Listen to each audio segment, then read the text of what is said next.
In the name of Allah, most beneficent, most merciful, the eternal, the subsisting, the living.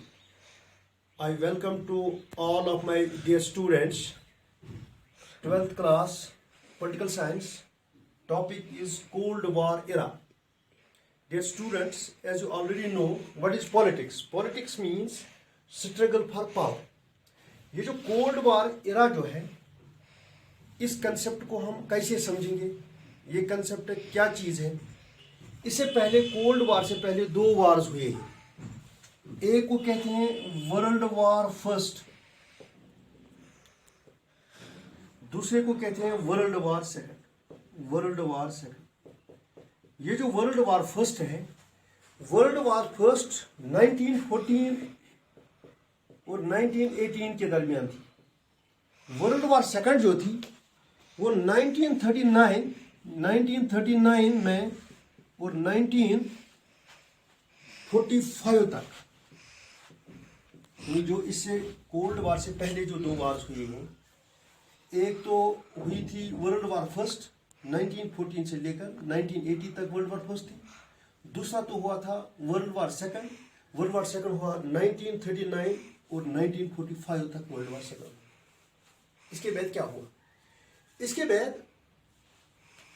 एक side में आए थे allied, जिनको कहते हैं अलाइड फोर्सेस। दूसरे साइड में आए थे जिनको हम कहते हैं एक्सिस पावर्स। ये जो अलाइड फोर्सेस थे, यानी एक साइड में थे, जिनको हम अलाइड फोर्स कहते हैं, और एक्सिस पावर जो थे ये दूसरे साइड में थी। अलाइड फोर्सेस में कौन कौन सा था? इसमें यूएसए था, इसमें ब्रिटेन था, इसमें फ्रांस था। ये जो एक्सेस पावर में थे फ्रांस, इसमें एक और था, दैट इज यूएसएसआर। ये जो एक्सेस पावर था, एक्सेस पावर में कौन कौन सा था? इसमें जर्मनी था, इटली था और जापान था। जर्मनी, इटली और जापान।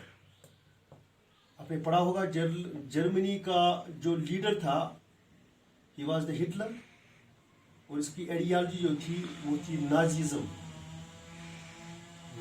ये वेद में खत्म हो चुकी थी। वो एक world war first, world war second के बाद 1945 के बाद जो दो ग्रुप्स आए थे, एक को कहते हैं अलाइड फोर्सेस, इसमें यूएसए, ब्रिटेन, फ्रांस और यूएसएसआर। दूसरा एक्सेस पावर में जर्मनी, इटली और जापान। इनके दरमियान क्या हुआ था? इनके दरमियान जो राइवली हुई थी, जो मिसट्रस्ट हुआ था, जो टेंशन हुआ था, वो किस तरीके से हुआ था, वो बाद में आपको पता चलेगा। यहां देखिए आप पहले, ये जो यूएसएसआर है, ये आपने सुना होगा, यूनाइटेड सोवियत सोशलिस्ट रिपब्लिक। ये जो था, ये रशिया था, एक कंट्री। इस रशिया के साथ 14 कंट्रीज थी। 14 कंट्रीज का अलायंस था, जिसको हम कहते हैं सोवियत यूनियन। इसको कहते हैं यूएसएसआर। अब क्या हुआ था, इन दो मतलब अलाइड फोर्सेस और एक्सिस पावर के दरमियान जो लड़ाई चल रही थी, वर्ल्ड वॉर सेकंड चल रहा था। फिर ये कैसे खत्म हुआ था? ये जो यूएसए था, इसने जापान पर एटम बॉम्ब गिराए थे। जो आपने सुना होगा, हिरोशिमा और नागासाकी पर जो एटम बॉम्ब्स इन्होंने गिराए थे यूएसए ने, इससे ये वार खत्म हो चुकी थी। इससे फिर बाद में ये वार खत्म हो गई थी। ये वार जब खत्म हो गई थी, इसमें जो जर्मनी थी, जो इटली था, जो यहाँ से इस साइड में ब्रिटेन था, फ्रांस था, ये इकोनॉमिकली बैकवर्ड हुए थे, ये इकोनॉमिकली डिग्रेड हुए थे। जब ये इकोनॉमिकली डिग्रेड हुए थे, इसके बाद 1947 में हिंदुस्तान ने इंडिपेंडेंस भी हासिल की। 1947 इंडिपेंडेंस, ये इंडिया ने इंडिपेंडेंस 1947 में हासिल की थी। और क्यों की थी? क्योंकि इंडिया जैसे बहुत सारे मुल्क, जो ब्रिटेन जो था, इनकी कॉलोनीज थी।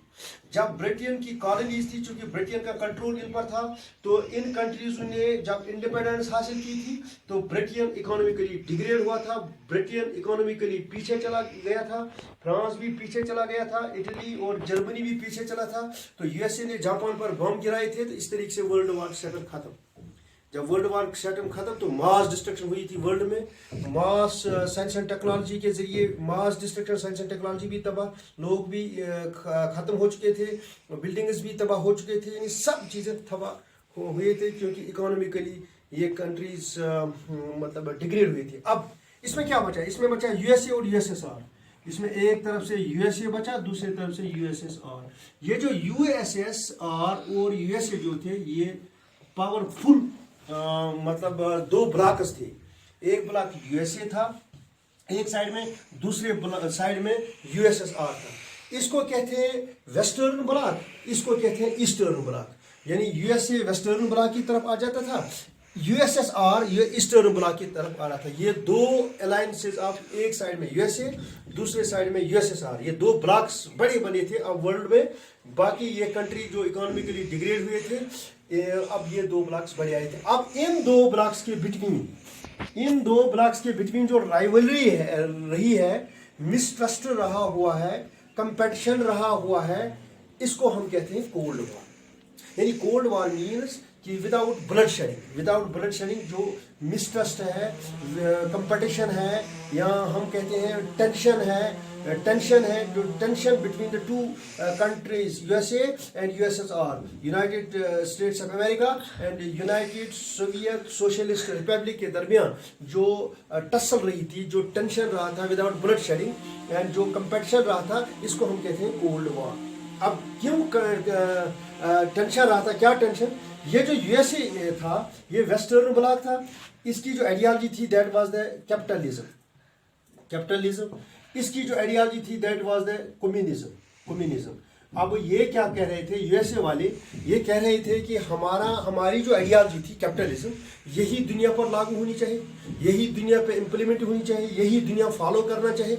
और यूएसएसआर चाहते थे कि हमारा जो कम्युनिज्म की आइडियोलॉजी ये दुनिया पर फॉलो हो रही थी। अब शॉर्ट में कैपिटलिज्म क्या है? कैपिटलिज्म मीन्स प्राइवेट सेक्टर, यानी प्राइवेट सेक्टर में, यानी जो प्रॉपर्टी थी, यानी जो डेमोक्रेटिक वेव्स थे, वो सब प्रॉपर्टी जो थी, जो means of production, modes of production थे, वो सब प्राइवेट सेक्टर के हाथों में था। That was the capitalism. Communism means कि everything is controlled by the state, means by the government. जब प्रॉपर्टी थी, कोई भी चीज था जो मतलब स्टेट कंट्रोल कर रही थी, उसको कहते हैं कम्युनिज्म। सो अब इन दो के दरमियान जो टसल हो रही थी, इसको कहते हैं हम कोल्ड वॉर इरा।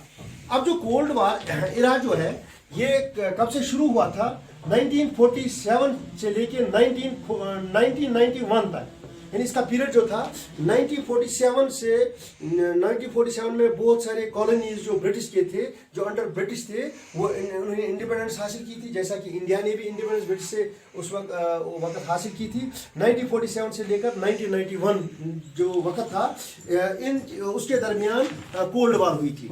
अब जो यूएसए और यूएसएसआर जो अलायंस बनी थी, यानी यूएसए के साथ जो अलायंस कुछ मुल्कों ने किया है, और यूएसएसआर के दरमियान जो कुछ मुल्कों ने इनके साथ अलायंस किया था। सो इसका मतलब ये कि जब दो ग्रुप्स के दरमियान टेंशन हो रहा था, मीन्स टसल हो रही थी, तब कोई और इन दो के दरमियान क्या आ रहा था? वो कह रहा कि मैं इनके दरमियान अलायंस करूं, मैं इनके दरमियान फैसला साजी करूं, मैं इनके दरमियान इनको मिलाऊं आपस में। इस तरीके से कुछ मुल्क इनके साथ मिले, कुछ मुल्क इनके साथ भी मिले, यूएसएसआर के साथ। अब जो कोल्ड वॉर जो क्या हुआ था, किस वजह से हुआ था? ये जो यूएसए था, यूएसए के नीचे एक आइलैंड था जिसको कहते हैं क्यूबा। और यहाँ जो यूएसएसआर, क्योंकि क्यूबा पर यूएसएसआर का कंट्रोल था, क्योंकि यूएसएसआर जो था ये क्यूबा इस आइलैंड को अपनी आइडियोलॉजी को फॉलो करने के लिए, यानी कम्युनिज्म आइडियोलॉजी को फॉलो करने के लिए, जो यूएसएसआर जो था ये इनको मिलिट्री सपोर्ट भी कर रहा था, ये इनको इकोनॉमिकली भी सपोर्ट कर रहा था, ये इनको फाइनेंशियल सपोर्ट भी कर रहा था, ताकि ये कहता है कि हमारी आइडियोलॉजी को ये फॉलो करें। अब यूएसए जो था, यूएसए ये नहीं चाहता था, यूएसए चाहता था कि ये क्यों क्यूबा पर कंट्रोल कर रहा था। फिर कुछ मिसाइल्स गिराए गए थे इस कोस्टल लाइन पर, क्यूबा के कोस्टल लाइन पर। अब जो यूएसएसआर था, यूएसएसआर को लगा कि नहीं, ये मिसाइल इस पर नहीं गिरने चाहिए, ये ठीक नहीं है क्योंकि इट इज अंडर कंट्रोल। अब यूएसए कहता था कि एक अगर इसने क्यूबा पर हमला किया था, यानी क्यूबा को कंट्रोल किया, कि बाद में किसी वक्त हमको भी ये कंट्रोल करें।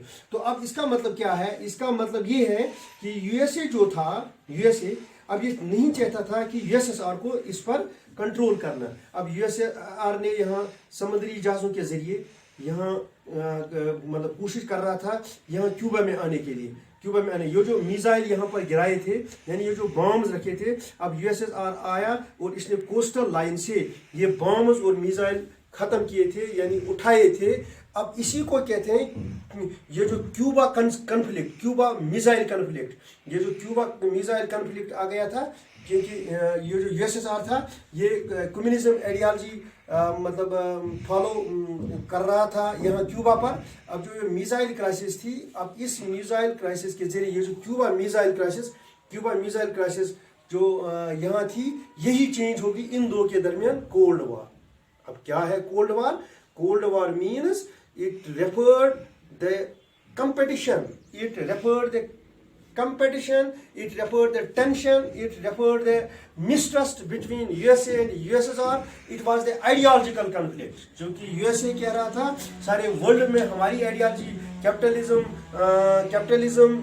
मतलब फॉलो होनी चाहिए, यानी अडॉप्ट होनी चाहिए। यूएसएसआर चाहता था कि हमारी आइडियोलॉजी जो कम्युनिज्म थी ये फॉलो होनी चाहिए थी। जो तो क्यूबा मिसाइल क्राइसिस जो बनी थी, यही चेंज हुई थी कोल्ड वॉर इरा में। कोल्ड वॉर इरा क्या है? अब it's a mistrust and it is the mistrust and it is the tension, it is the comparison between the two powerful blocs, two military blocs, two मतलब economically strong blocs, USA and USSR.